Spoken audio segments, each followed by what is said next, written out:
Salve pessoas, sejam bem-vindos mais uma vez aos capítulos da obra A Grande Síntese de Pietro Baldi. Hoje nós vamos trabalhar o capítulo 77, dando uma olhadinha aqui no meu resumo, Destino, o direito de punir. Esse capítulo é um capítulo muito interessante, porque ele vai ao encontro de muita coisa que eu já refleti durante a minha vida.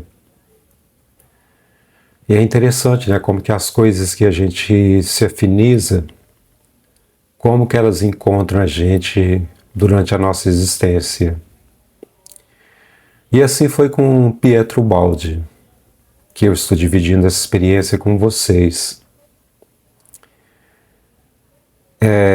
Esse capítulo, ele é praticamente uma continuação, ele não mudou o tema aqui, do capítulo 76, que a gente viu o funcionamento da matemática do universo na lei de equilíbrio, a lei de causalidade, que faz parte da lei de equilíbrio.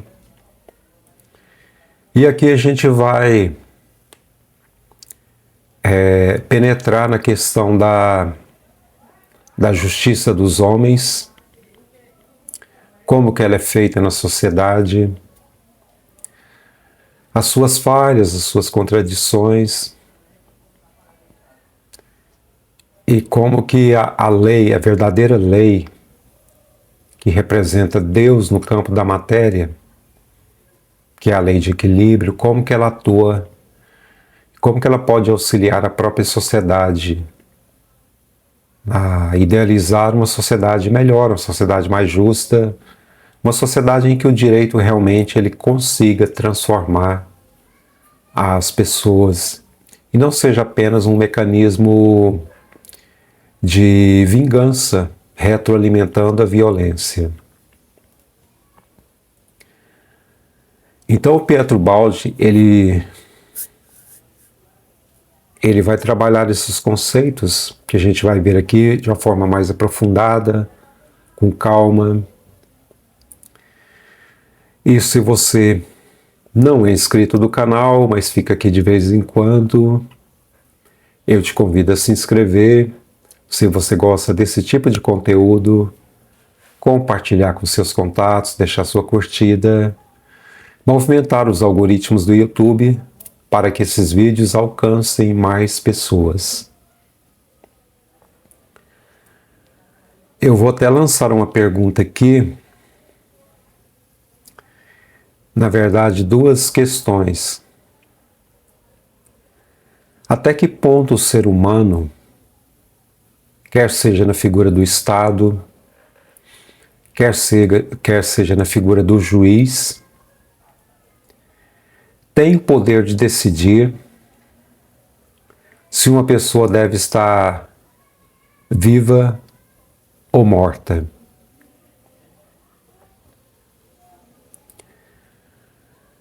Eu tinha uma outra questão aqui, mas...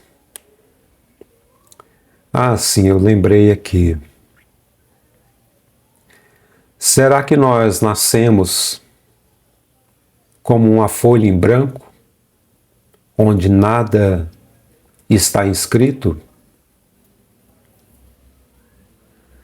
A gente vai adentrar aqui e depois a gente vai chegar a essas conclusões. O capítulo surge como uma continuação, então, desse capítulo anterior, o capítulo 76. O Baldi vai introduzir aqui o conceito de determinismo das causas enxertadas. Se vocês lembrarem, no capítulo anterior, ele fez essa metáfora, no sentido de enxertada, no sentido mais biológico, na evolução, né? Enxertar é quando você coloca algo naquele corpo. Aqui no caso, no psiquismo que está evoluindo, no campo da matéria. Impulsos assimilados livremente ao longo de toda uma trajetória de existência que se tornam forças autônomas, uma vez lançadas no edifício cinético do próprio psiquismo. Esse é o determinismo das causas. A gente já falou aqui, e falando novamente, aqui essa visão mais espiritualista, ela não concebe a lei divina como se nós tivéssemos uma única existência para definir todo o nosso destino. Quando a gente começa a compreender isso, sem entrar na questão de dogma, mas numa compreensão lógica, racional, intuitiva, a gente começa a compreender que se nós somos seres eternos, nós somos da substância de Deus, nós somos indestrutíveis, se nós vivemos num campo de dualidade, nós vivemos múltiplas vidas, reencarnações, paligenesia. Logo, nós lançamos movimentos, e esses movimentos, eles despertam no momento atual, ou seja, uma flecha que foi lançada em outra existência, ela reverbera na existência atual.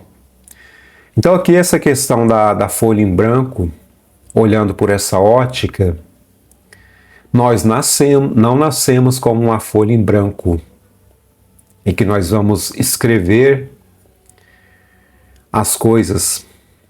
Na verdade, nós vamos fazer isso sim, porque as coisas acontecem no presente.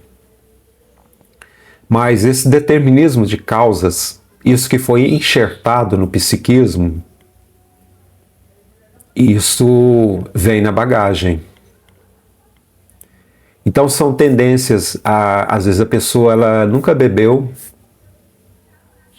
e às vezes ela experimenta o álcool e se torna um alcoólatra compulsivo. Entre outros tipos de coisas que ela nunca experimentou, mas ela pode trazer um histórico na alma de vícios por substâncias parecidas com o álcool, ou mesmo o álcool em outras existências. Entre outras coisas, habilidades também, coisas positivas, um dom para você fazer alguma coisa que você aprende com muita facilidade, às vezes até sem você fazer um curso, sem você fazer uma aula, você tem aptidão, você tem habilidade para aquilo. Ao passo que outra pessoa faz várias aulas e não consegue desenvolver. Então é nesse sentido. É no sentido de, às vezes, você nascer com uma tendência ruim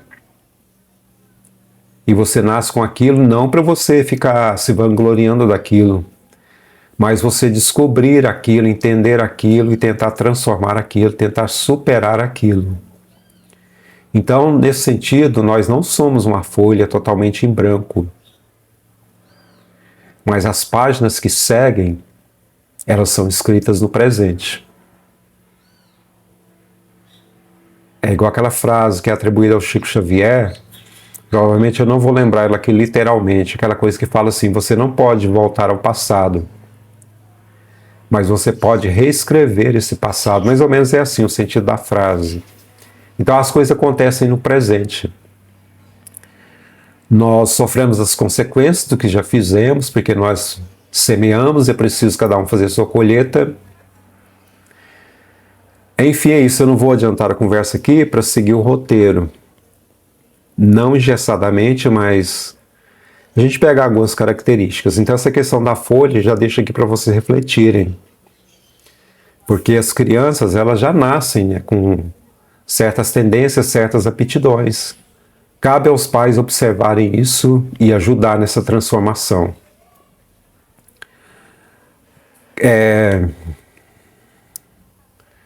Então, seguindo o roteiro aqui, não pensem que se trata de um passado morto, quer dizer, esse movimento, esse impulso. Trata-se de energia em movimento, é o que a gente viu dessa matemática, né? das trajetórias individuais de cada um, das trajetórias coletivas também. Nós somos o grande agente dessas ações. Cada ato praticado, cada intenção cultivada, cada escolha feita, com consciência ou sem consciência, gera um impulso proporcional à sua potência. Isso aqui até é uma coisa que parece muito a questão de física, realmente. Mas aqui é a física do psiquismo, do espírito. Proporcional à sua potência, né? E de natureza benéfica ou maléfica. Fica tudo armazenado no psiquismo e que prossegue irresistivelmente até que perca a sua força. Então, se a gente olhar só por essa ótica, nós seríamos escravos do determinismo dessas forças. Mas a gente vai ver aqui mais à frente e entender de uma forma mais profunda. Será que é só assim? Ou será que tem uma forma de atuar nisso? A ação da espiral, como age o nosso eu. Livre-arbítrio é o momento em que praticamos a ação. Ninguém nos impede. Determinismo é o sentido dessa ação, né? Então ela ganha autonomia, essa massa, ela ganha autonomia. Ela vai pegar uma direção provocada pelo eu. Mas tem o livre-arbítrio novamente. Então o livre-arbítrio, principalmente nesse estado nosso, que é o estado alfa, que é diferente dos animais que vão seguir esses impulsos apenas pelo instinto e vão evoluir pelo instinto, o psiquismo que chega no estado alfa, nós podemos evoluir agora pela consciência. Então a gente percebe a força dessa ação matemática que nós criamos no universo, no campo psíquico, mas ela chega no livre-arbítrio novamente. E ele vai impulsionar uma nova direção, no sentido de melhorar isso, de superar isso, ou de piorar isso. Então, o livre-arbítrio, ao nível alfa, o eu escolhe, pois ele agora se tornou autônomo, ele é livre, ele é consciente, ele não está apenas nos impulsos, como os animais agem. Surge um ato, uma motivação, uma intenção, uma decisão. E daí surge o impulso, o movimento. O determinismo.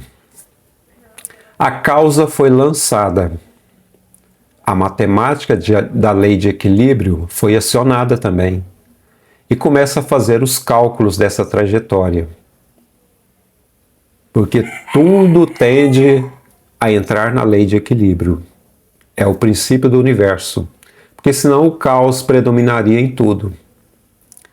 A autonomia. A força criada ganha vida própria. A flecha já foi lançada. E prossegue produzindo os efeitos. O Zezé está cantando lá fora. É o galinho aqui de casa. Então a flecha ela vai seguir o seu curso. Já foi lançada. E o bumerangue, aqui a gente já pode partir para essa ideia do bumerangue, para entender a questão da espiral que se abre e como que esse processo acontece, a lei de causa e efeito. Então que a gente substitui a palavra flecha, no sentido de ela foi lançada, e agora a gente interpreta como bumerangue para entender o processo da espiral. Então, percorrendo a sua trajetória, porque fomos nós que lançamos, fomos nós que fizemos a ação, a espiral se abre. E o novo livre-arbítrio, ele acontece. Então, essa espiral, esse bumerangue, ele retorna para quem lançou, para quem fez a ação. Então nós somos responsáveis por aquilo que nós praticamos, sempre, sempre, sempre. E quando nós estamos em estado de consciência, não há fuga mais. Algumas pessoas tentam fugir. Elas abrem a porta do inconsciente. Alguns processos a gente pode chamar de loucura.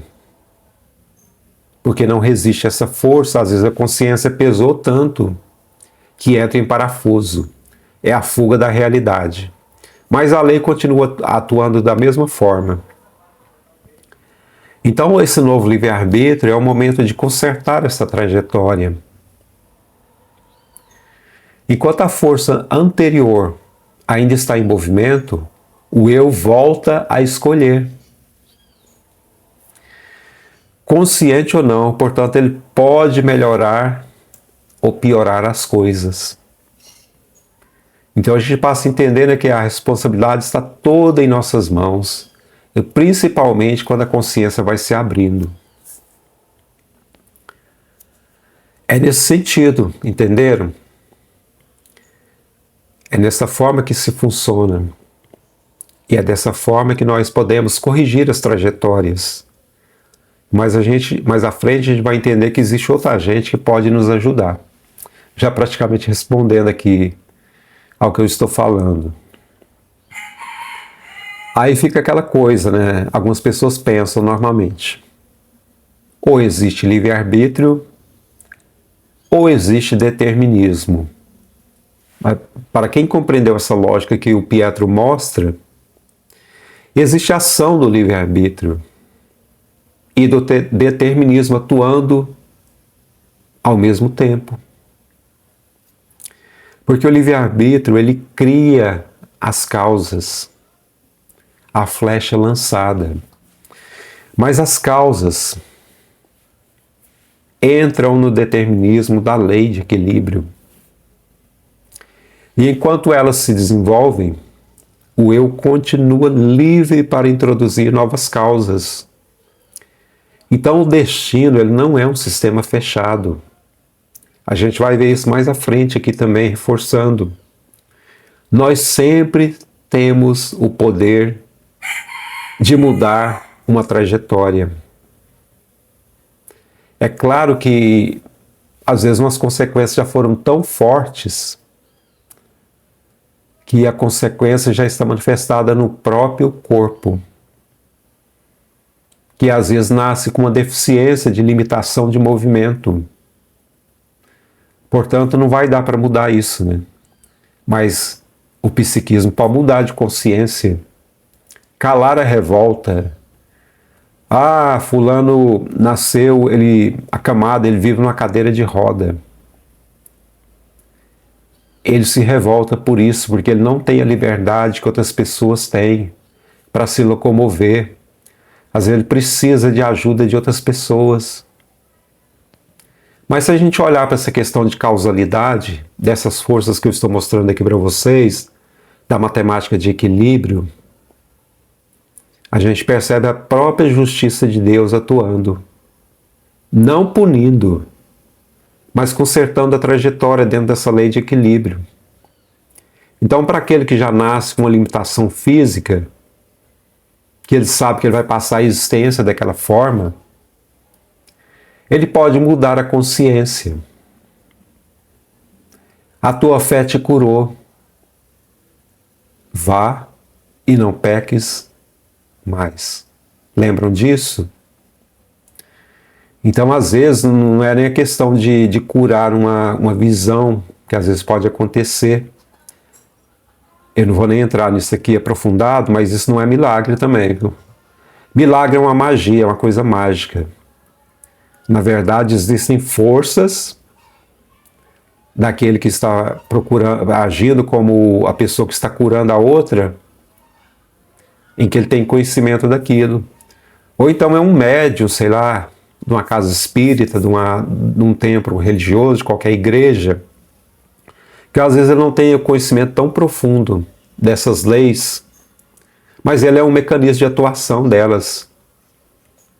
É nesse sentido de compreender que milagre não existe, mas existem forças que estão sendo trabalhados naquele processo de cura. Não era nem para falar sobre isso, que não está no roteiro, mas é para a gente entender, né, que o importante da pessoa que está passando por um problema é ela entender o sofrimento. O primeiro mecanismo de superar isso é calar a revolta. É isso que eu quero dizer aqui.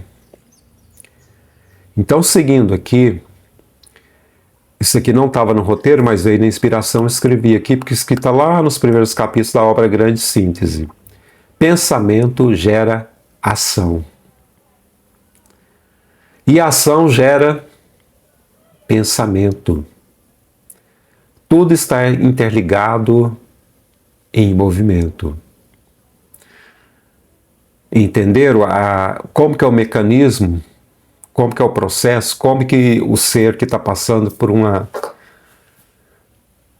situação difícil, nessa questão dos mecanismos de casualidade, como que ele pode mudar essa realidade, mesmo que às vezes ele tenha nascido numa condição limitada fisicamente, mas ele pode fortalecer o seu interior, ele pode compreender sua dor, e ele pode ter uma nova visão disso.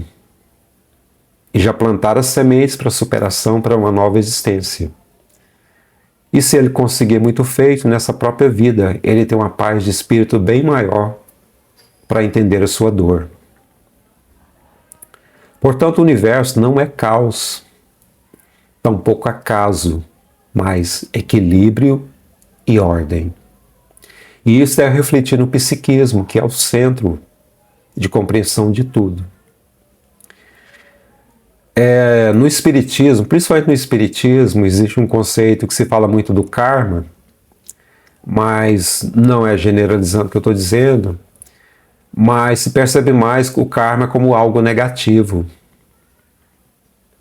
Na verdade, karma, ele pode ser tanto positivo quanto negativo.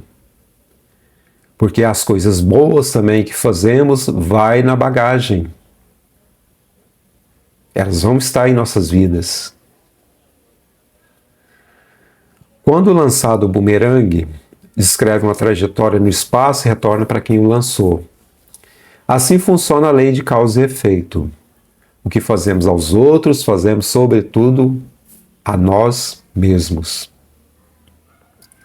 A chuva de alegrias e de dores que recai sobre o autor é simplesmente a trajetória completa do que foi praticado, lançado, não como castigo de uma divindade punitiva, mas como lei física da existência do próprio ser.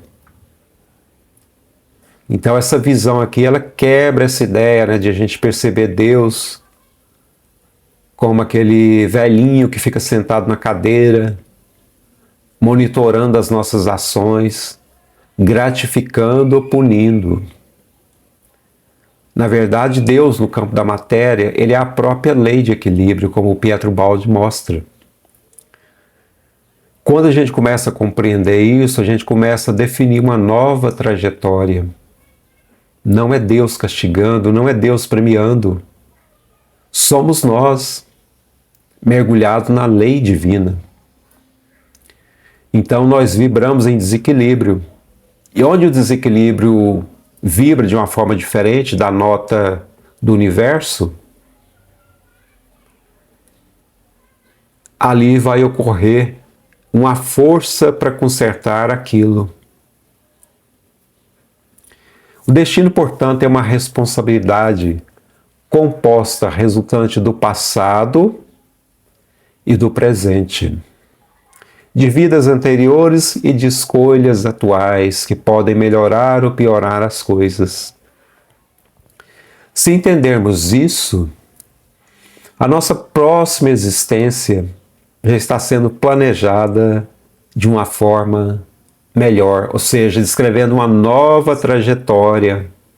É claro que a gente não precisa esperar a morte chegar, né, para deixar o corpo material e esperar na outra vida, não. Façamos isso nessa vida, façamos o que possa ser melhor para nós, o que possa ser melhor para a gente ajudar outras pessoas também. Eu vou contar uma coisa bem rapidinha aqui. Essa semana eu estava andando de bicicleta e eu passei numa calçada que tem uma oficina de caminhonetes, uma oficina nova, grande. E na hora que eu estava passando essa calçada, eu não estava na pista, estava na calçada, bem na porta da oficina. Uma caminhonete branca muito grande estava saindo. E o homem que estava dirigindo ela estava com um olhar na pista, vindo os carros que estavam subindo para ele dar a ré e entrar na pista. E naquele exato momento eu estava ali. E tinha um carro atrás da caminhonete. Ele ia bater feio a caminhonete no carro, na lateral do carro, pegando as duas portas do carro. Aí naquele momento eu falei, para, você vai bater, vai bater. Aí ele pôs as duas mãos assim, como se estivesse orando, sabe, me agradecendo.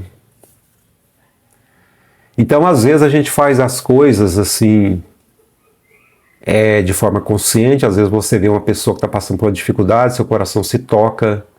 De uma forma ou de outra você vai lá e ajuda, ou com um benefício material, ou com uma palavra, uma orientação, quando a pessoa está apta a escutar, né? Ou então, às vezes, o próprio universo te coloca num lugar em que você percebe uma realidade e você pode atuar para evitar um prejuízo material, né? Como diz, um desgosto ali. Então é uma sensação muito gostosa quando o universo proporciona isso também, né? Como eu estou citando essa experiência aqui. Então, seguindo, se entendermos isso, a nossa próxima existência, né? Ela já começa a ser planejada desde já. Ou seja, a gente já sabe como que vai ser a nossa próxima existência. E para quem pensa, eu já disse isso aqui, quem fala assim, então reencarnação não tem fim, a gente ficar preso nisso? Não. Se vocês compreender os capítulos aqui que o Pietro traz, o psiquismo ele está vivendo experiências no campo da matéria. E começou lá no próprio mineral, foi transitando pelas formas, pela forma do instinto, do animal, né, passando por todas as formas, até que despertou no planeta Terra num estado de consciência. É o estado do ser humano, o estado alfa. Isso acontece em outras partes do universo, não é só o planeta Terra. Mesmo que a gente não tenha contato com outras civilizações, é uma questão de lógica. Então, o que movimenta, o que é realidade no universo é a consciência. Cada um de nós é uma gota do oceano do Criador, manifestado na matéria, no que eles chamam de criação, no reino da natureza.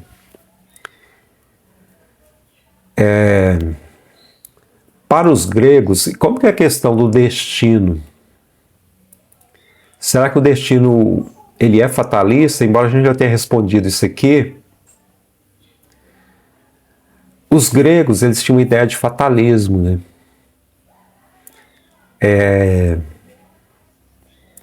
A gente lê nessas mitologias gregas que são muito interessantes, como a mitologia do Édipo Rei, né? Em que fizeram a profecia falando que o Édipo ele iria se casar com a mãe, com a própria mãe, e mataria o pai. Então ele, com medo, né, ele tentou fugir do seu destino, que acabou se consumindo, acontecendo. Mas a gente estudando a espiritualidade, o Pietro aqui até cita, né, a deusa Ananke, acho que é assim que se fala, Ananke. Então ela representa a força do destino.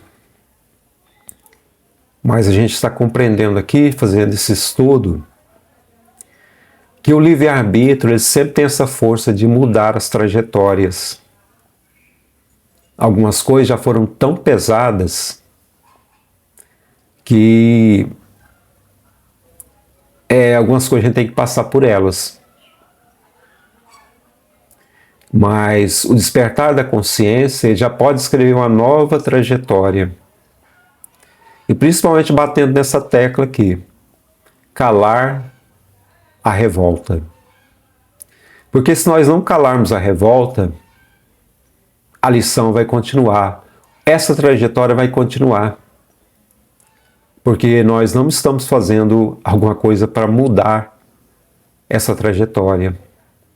Pelo contrário, estamos acumulando mais forças negativas com a revolta, fazendo com que o sofrimento continue nessa trajetória. Uma trajetória cega que vai indo até ela perder sua força. Ou ela perderá sua força por uma questão do cansaço, né, de tanto sofrer, ou pelo despertar da consciência, entender o processo da dor, entender até onde a gente tem culpa nisso e começar a reverter esse processo. Então essa questão dos gregos, aqui o Pietro ele mostra uma visão assim mais esclarecida, né? O destino ele não é uma força cega. O destino pode ser transformado.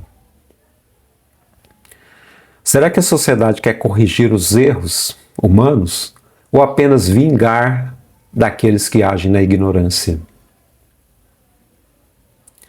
Eu esqueci de dizer, o Pietro era um homem muito estudado, falava várias línguas, foi professor,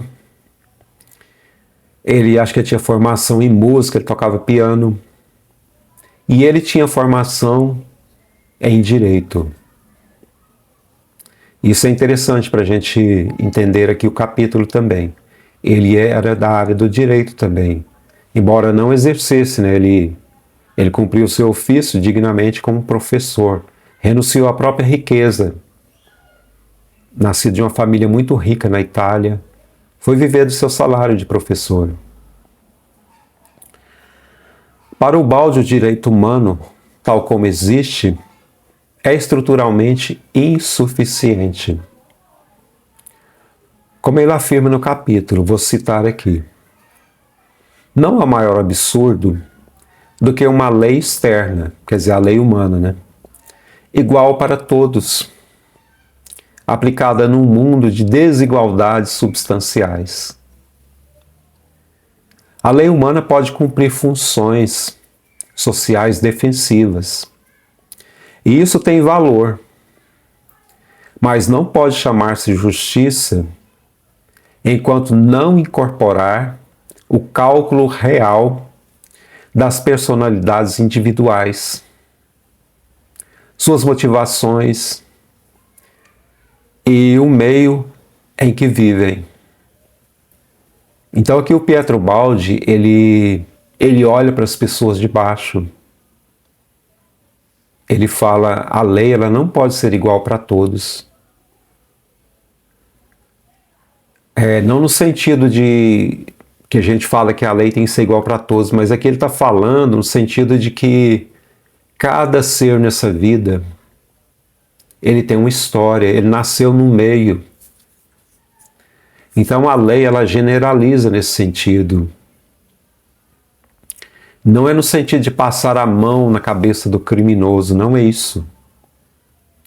Mas entender a alma de cada ser, as motivações, o que levou aquela pessoa para aquele meio. É nesse sentido que ele está falando. Porque se a lei for julgada dessa forma, ela acaba privilegiando aqueles que têm mais estudo, questão de cor de pele, questão econômica. É nesse sentido que ele está falando. Então é preciso ter um olhar individual para cada ser. É isso que ele está dizendo. Eu lembrei aqui do livro Vigiar e Punir, do filósofo francês Michel Foucault. Porque o Michel Foucault, né, ele fez um estudo, acho que começou da Idade Média até a Idade Moderna, olhando os mecanismos de punição que a sociedade criava. Então, lá com a monarquia, pegava essa pessoa, né, levava em praça pública e morria da pior forma possível, despedaçada, lançada aos pedaços. E muitas vezes a sociedade que assistia aquilo, alguns sentiam prazer, né, por uma lei de afinidade, mas muitos se sentiam incomodados com aquilo. Então ele foi mapeando isso até chegar na questão das prisões e do panótipo, que é uma torre, né, em que você observa 24 horas o condenado sem que ele veja que ele está sendo observado.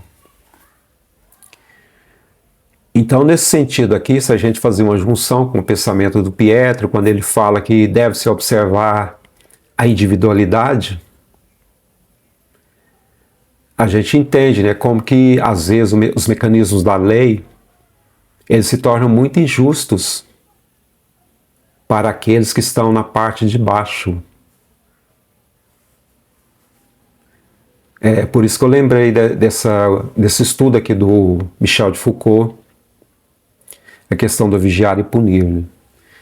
Porque hoje a gente vê que tudo sobre nós se torna importante. A gente compartilha isso nas redes sociais, as nossas opiniões, né? Você vai ganhar um aplicativo com uma coisa de graça, você fornece um monte de dados e aquilo fica armazenado. E aquilo ali, ó, usando essa visão do Pietro Baldi, aquilo ali não define quem que você é. Então se torna extremamente perigoso isso. O ser humano é muito mais complexo que um banco de dados pessoal que se monta sobre ele. E usando essa visão do Pietro Baldi, aqui dialogando com o Michel Foucault, quando se volta para os de baixo, quando a lei ela não é espiritualizada, ela se torna extremamente cruel com aqueles que pensam diferente do poder. A lei é como uma carruagem. Essa aqui é uma metáfora que eu usei. Eu criei essa metáfora. Isso aqui já é um conceito que vem na minha mente há muito tempo. Eu vejo a lei como uma carruagem de luz, que vaga pelas trevas onde nós existimos, que é o campo da matéria. Então eu percebo a sociedade assim, que vai muito ao encontro do pensamento do Pietro aqui nesse capítulo, né? Essa lei, ela atrai a sociedade. Só que a sociedade, no andar das épocas, dos séculos, ela jamais alcança essa lei. Mas ela segue fascinada por essa lei. Ela continua seguindo essa trajetória sem jamais alcançá-la.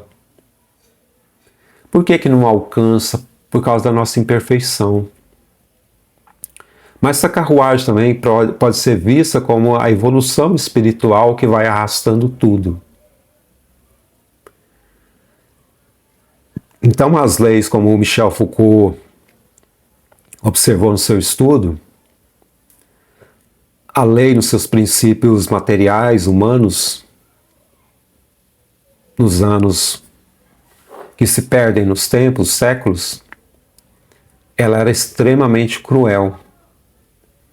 Não havia sentimento, é apenas a punição, o ódio, a vingança, o poder de você usar a lei para você eliminar o inimigo. Mas sem entender quem é esse inimigo, suas motivações, se é uma pessoa boa, se ele é uma pessoa ruim.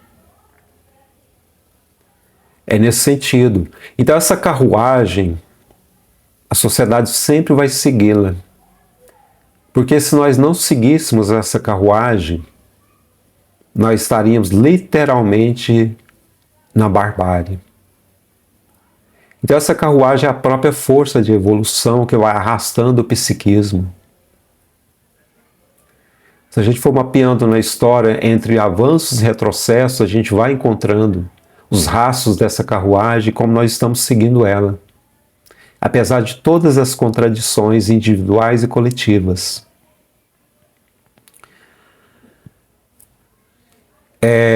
Eu pensei nos exemplos aqui para a gente fazer conexão com essa questão dessa lei da carruagem. No século XIX, praticamente não existia lei ambiental. Praticamente não existia lei para proteger os animais. Às mulheres era vedado o acesso ao ensino. Faculdade, nem sonhar. O Brasil, se não me engano, acho que foi o último país a abolir a escravidão. Trabalhadores praticamente eram escravizados nas fábricas. Então, quando a gente vê essa mudança de consciência, é essa carruagem que vai arrastando a sociedade. É aquilo que o Pietro fala, né? A base de uma sociedade, ela se torna um instinto. Aquele se consolida, aquele não se perde. E acima daquele instinto surge uma nova camada de consciência. É essa carruagem de luz. Então ela vai arrastando as sociedades. É claro que a sociedade tem um livre-arbítrio, esse que é o problema, né? Porque é preciso compreender a lei para que o caminhar seja mais rápido e com mais equilíbrio, né? Então é nesse sentido. Os sistemas... Desculpe, minha garganta secou aqui um pouco. Eu tomei água, mas choveu em Goiânia, está melhor. Mas a gente vê que as instituições, elas funcionam até determinado período. E como nada fica parado, chega um momento que elas entram num momento de estagnação, são as espirais que se abrem. Então eu peguei o exemplo aqui que eu lembrei da ONU, Organização das Nações Unidas. Hoje a ONU ela é questionada, não no sentido de combater a ONU. A ONU é extremamente importante. A ONU representa essa mesa de civilização em que os países sentam para construir uma sociedade em equilíbrio, evitar as guerras, planejar defesas contra doenças mortais como as pandemias. Isso aí você vai incluir a Organização Mundial de Saúde. Isso aí são conselhos, são grupos de sociedade que envolvem as direções de cada país. Mas a gente vê esse estado de fadiga que a ONU está passando. Porque o modelo, ele chegou ao limite. Não para que ele acabe, mas porque a sociedade ela já avançou. A sociedade já expôs novas contradições. Então é preciso reestruturar as cadeiras que estão em volta dessa mesa, simbolizando a ONU. Deixar que 3, 4 países decidam o destino do mundo, isso é errado. Então isso são as contradições que esse próprio movimento de evolução, ele vai demonstrando. Então tudo vai sendo reconstruído, faz parte do processo ao qual nós somos responsáveis individualmente e coletivamente. A força contrária, ela sempre tentará impedir os avanços da evolução. Porque entra na questão do poder do psiquismo, das suas imperfeições, de impedir a transformação espiritual dos seres. Então entra nesse campo de dualidade, É por isso que a gente ainda vê as guerras, né? Vê as contradições da sociedade.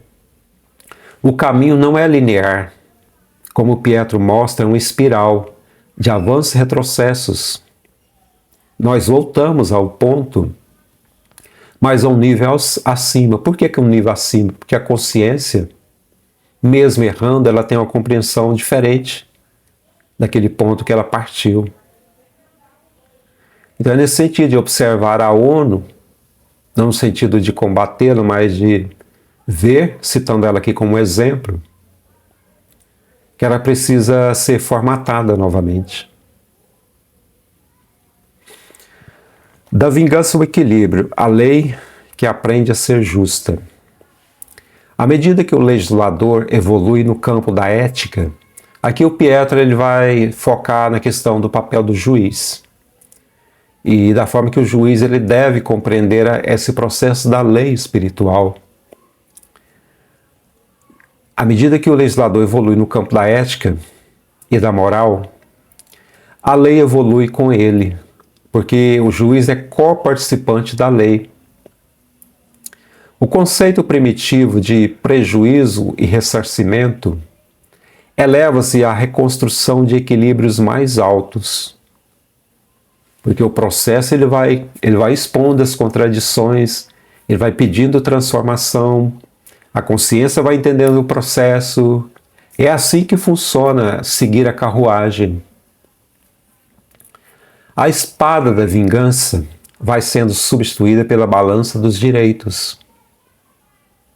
Então o sofrimento humano, ele pede essa compreensão individual e coletiva, reestruturação da sociedade.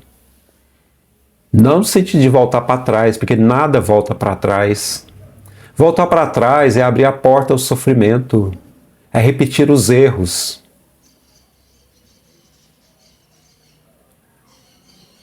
Então é perceber o curso dessa força irresistível. E como se diz, vou usar uma gíria aqui, surfar nessa onda. E não ser arrastado por ela. O jus puniendi.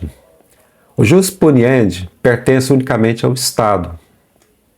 Na antiguidade a justiça era feita pelas próprias mãos, né? A vingança privada, que a gente já viu aqui. Hoje, para manter a ordem e a paz social, os cidadãos abrem mão da autotutela e transferem ao Estado a responsabilidade de investigar, julgar, punir e cumprir a lei, né? Então a sociedade ela tem que se pautar na questão do equilíbrio, dessa lei de equilíbrio, para que não se torne um sistema autoritário, em que ela vá punindo aqueles que pensam diferente, em que ela não entende essa questão dos direitos humanos, uma palavra que foi tão combatida recentemente, né? As pessoas denegriram essa coisa de direitos humanos. Direito humano é a questão da pessoa ter direito de existir enquanto ser humano. A sociedade hoje já não se preocupa tanto com animais, mas será que nós não estamos esquecendo de cuidar dos nossos? A espécie que não cuida de si mesmo está destinada à extinção. Simples assim. Então o direito de punir penetra cada vez mais na substância das motivações, pesando a responsabilidade moral do culpado e cada vez menos a tutela egoística do grupo. Mas o balde é preciso somente um juiz moralmente evoluído, ou mesmo um Estado mais comprometido com a coletividade tem o direito real de julgar de uma forma justa. É nesse sentido que ele fala, é nesse sentido. O juiz sensível pode aproximar a justiça social da justiça divina, sem que isso se torne tirania de pensamento. Como dizem por aí, isso aqui eu lembrei e coloquei aqui, alguns juízes não pensam que são Deus, têm certeza. Isso aqui é uma frase popular, né, que as pessoas dizem quando acontece o abuso de autoridade. Então o Pietro aqui, como foi uma pessoa que formou em direito, ele mostra para as pessoas da área jurídica, né, principalmente o juiz, o qual ele é importante na sociedade, na defesa da democracia, dos valores sociais, de ajudar as minorias, aqueles que são pobres, que às vezes precisam do auxílio do Estado. É nesse sentido que a sociedade vai se transformando, se tornando melhor. A gente vê países nórdicos, que não são sistemas perfeitos, que passaram por muitas dificuldades também, mas criaram um sistema de sociedade um pouco mais justo. Então, essa transformação ela tem que atingir os outros países também. É nesse sentido. A função social da pena precisa migrar definitivamente da vingança para a prevenção e a educação. O balde é direto. É mais inteligente ajudar uma alma má a evoluir do que se enfurecer contra ela. Às vezes as pessoas acham um absurdo isso, né? Mas as pessoas não compreendem que o mal, você não apaga o mal com o mal. Você apenas está jogando gasolina no mal. Isso é mudança de consciência. Voltando a dizer aqui, não é passar a mão na cabeça do criminoso, não é isso. Mas é até entender que cada criminoso que existe no mundo um dia foi uma criança. O que aconteceu? O que o Estado não fez por essa pessoa, por essa criança? Será que o erro estava todo nela? É nesse sentido. Demolir os focos de infecção moral, onde nascem as flores maléficas, infinitamente mais eficaz do que cortar as flores e deixar as raízes intactas, porque o mal ele vai se revoltar. O mal ele é gerado por um psiquismo. O psiquismo é uma essência de Deus extremamente inteligente. Então, quando ele vibra no campo do desequilíbrio, ele tem uma potência muito grande de se voltar contra a sociedade, de criar grupos criminosos empoderados, porque ali está comandando a inteligência. A inteligência não conhece limites. É nesse sentido. Então, o sentido da sociedade não é cortar, mas é transformar. É claro que naqueles casos que não tem cura, esses seres eles podem ser privados da liberdade. Mas você não pode eliminar. Aquela frase que o pessoal fala muito, né? Bandido bom é bandido morto. Porque quando você entende essa questão do psiquismo, você entende que nós somos seres eternos, esses seres que já são seres essencialmente revoltados, empoderados na maldade, eles vão reencarnar. E eles também vão deixar um legado para aquelas crianças que estão se espelhando neles, que vão se tornar mais poderosas do que eles. Vão formar grupos muito mais perigosos contra a própria sociedade. Isso aqui eu estou ampliando com as minhas ideias, dialogando com o Pietro. Então a sociedade ela precisa se curar. Não dá para jogar essas coisas para debaixo do tapete. Não é assim que funciona. O absurdo da sociedade punitiva está exatamente aí. Enfurecer-se contra o efeito e deixar a causa intacta. Deixar a revolta, né? A revolta cada vez mais forte. Prende, condena, exclui, mata. E fabrica novos criminosos. Nas mesmas condições que produziram os anteriores, enxugando gelo. A repressão sem prevenção é egoísmo disfarçado de ordem. Pensem nisso. A vulnerabilidade social. Há deserdados cujo crime foi serem marcados no nascimento por uma tara hereditária. Pietro Baldi. Essa tara hereditária é uma forma já determinada e discriminatória de condenar as pessoas pela sua posição social, onde elas nasceram, pelo não ter, pela cor. É isso que o Pietro Baldi está falando, dessa tara hereditária. Você olha para o fulano e fala, esse aqui, pode dar um jeito nesse aqui, que esse aqui não presta não. Mas você nem conhece a pessoa.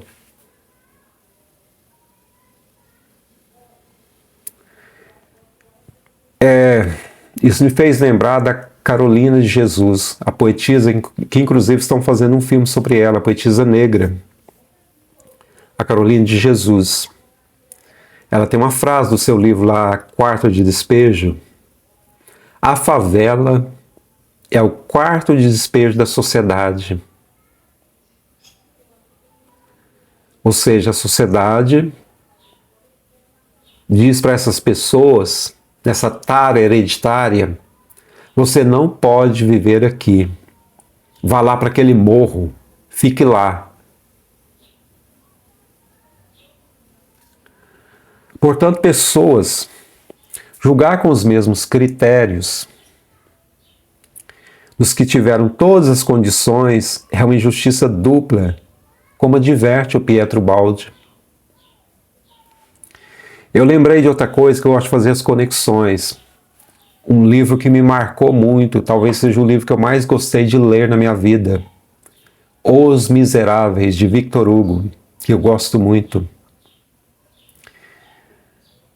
Lá nós temos o personagem Jean Valjean, numa França cheia de exclusão social, cheia dessa tara hereditária com os inferiores. Eu acho que a irmã dele morreu e ele ficou na incumbência de cuidar dos sobrinhos, numa situação miserável extrema. Então, entre deixar os sobrinhos morrerem de fome e roubar um pão, ele roubou um pão. E ele foi pego, foi preso.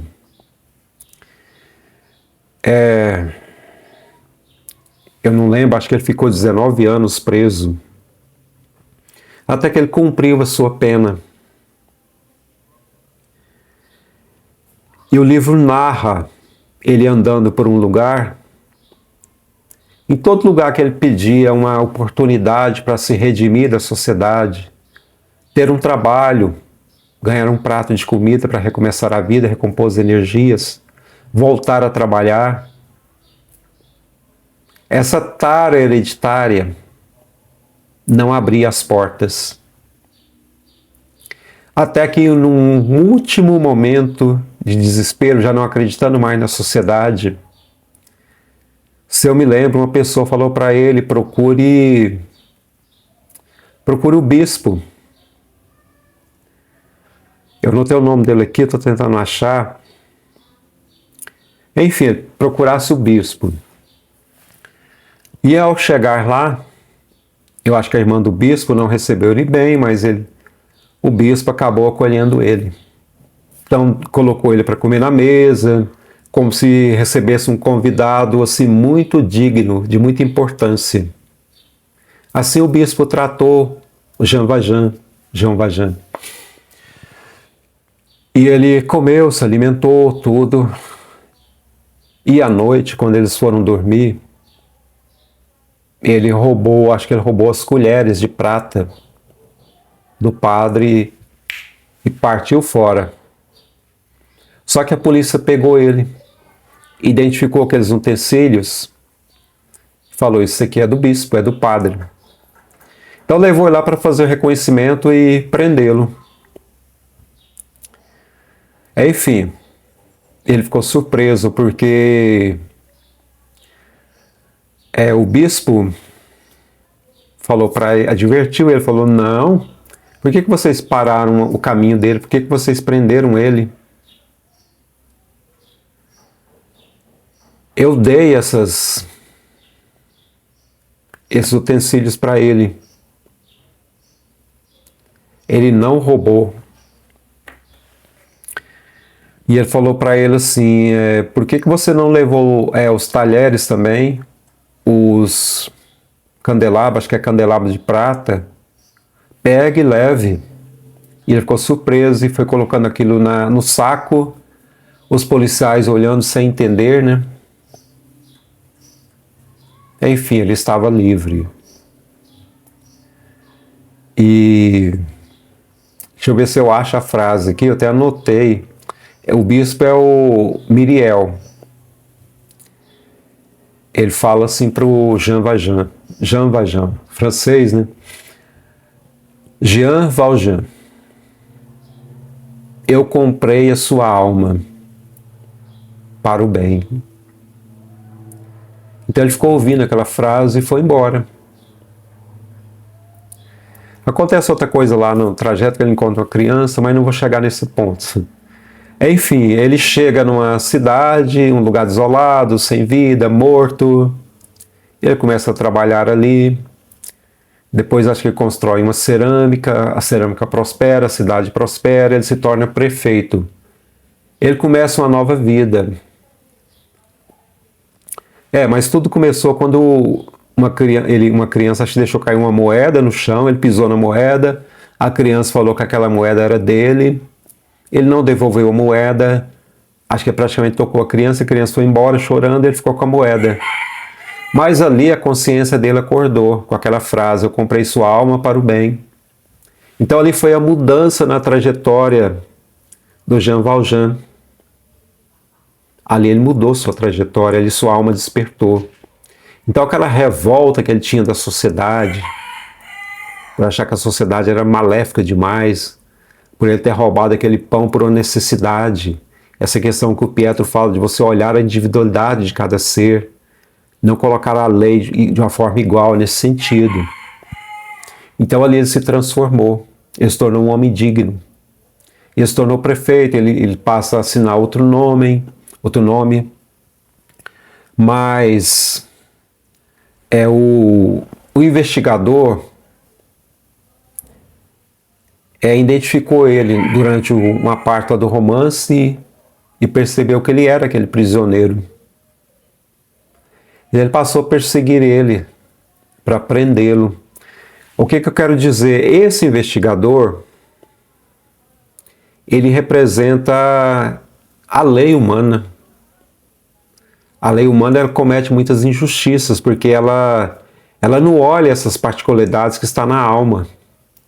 Sem falar das coisas que a gente vê constantemente, de pessoas que são linchadas e depois a sociedade descobre que aquela pessoa não era aquela pessoa. Como que ficam as pessoas que fizeram isso, que entraram nesse campo da maldade? Como que fica? São criminosos. E aquelas pessoas, né, que acabam sendo presas, depois se descobre que a pessoa não fez aquilo. E os piores casos ainda quando a gente vê muitas vezes acontecendo nos Estados Unidos, em lugares que tem pena de morte, depois descobre que a pessoa não era o criminoso, mas ela morreu, já foi, né? Como que fica isso? Então é isso que o Pietro mostra, essas contradições da lei humana, porque ela não se conecta a esse campo da lei espiritual, da lei de equilíbrio.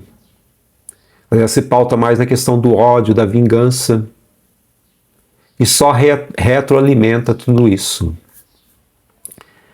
Tem uma parte lá que o Pietro ele não cita o nome do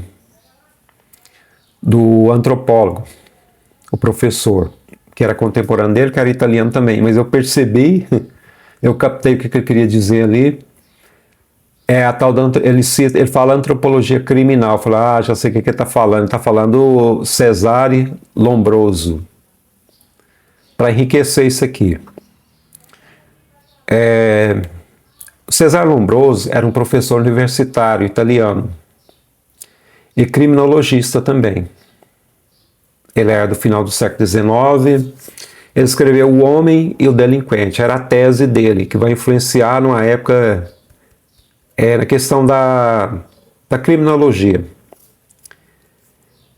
Na verdade, ele inaugurou uma pseudociência discriminatória. Essa tara hereditária novamente aqui. Porque ele lia o destino moral humano através do formato do crânio, legitimando racismo, exclusão como verniz científico. Se a gente for nessa linha aqui, a gente também vai não vou entrar aqui na questão do darwinismo social também, que vai culminar no nazismo. Então você cria essa tara em relação a alguns grupos, algumas pessoas, e você quer que a justiça seja isso. Isso não é justiça. Seguindo aqui, o capítulo se encerra com a síntese de tudo numa única máxima evangélica. Quem estiver sem pecado, que lance a primeira pedra. Então, se nenhum juiz é perfeito, a sociedade não é perfeita, nós não somos seres perfeitos para ficarmos julgando de uma forma tão rigorosa as pessoas. A lei, ela precisa realmente punir aqueles que infringem a lei, porque a própria lei faz isso, a lei de causa e efeito. Mas a sociedade, ela tem que se pautar mais na lei que se equilibra com a própria lei de equilíbrio do universo. Até que ponto o Estado, o juiz, tem um poder, tem um direito de decidir se uma pessoa deve viver ou não? Voltei àquela pergunta lá do começo do capítulo e estou deixando ela aqui de novo para vocês. Eu lembrei também da filosofia de Jesus. Roma tinha lei, tinha ordem, tinha eficiência jurídica, que ali praticamente surge o direito do Ocidente, né? Mas não tinha misericórdia como princípio. Não tinha retenção como categoria moral. Aplicava ao ser humano, né? Mas surge o cristianismo, a filosofia de Jesus Cristo. Ele começa a penetrar dentro do Império Romano. O cristianismo introduz essa semente, a ideia de que nenhum ser humano é irrecuperável. Jesus acreditava em todas as pessoas que passaram pelo seu caminho. Ele olhava no fundo da alma de cada ser, via seus erros e via suas potencialidades. Então é nesse sentido. Então a filosofia de Jesus, ela começou a penetrar na lei humana.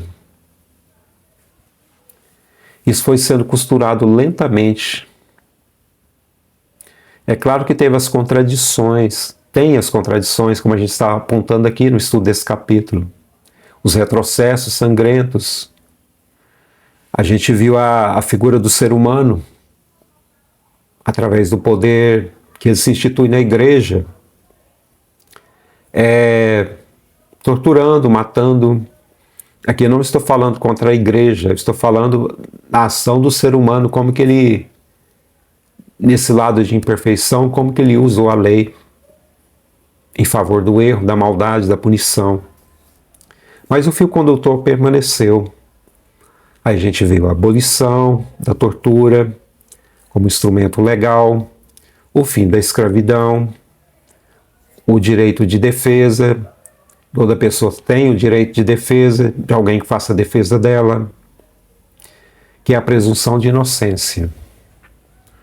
A proporcionalidade da pena, tentando entrar nesse campo da lei de equilíbrio. Mais recentemente, os direitos humanos, que tanta pessoa gosta de atacar pela ignorância, que bebe diretamente dessa fonte, mesmo quando seus defensores são laicos ou ateus. A carruagem seguiu, e 2000 anos depois a lei humana ainda está sendo está tentando, né, alcançar o que Jesus disse em uma única frase: quem estiver sem pecado, que lance a primeira pedra. Fecha aqui mais esse capítulo que passou de 1 hora, agradecendo a vocês pela paciência de acompanhar mais um capítulo. Se inscrevam nesse canal, curta, comente e compartilhe. Espero que vocês tenham gostado. Tchau, tchau, fiquem com Deus.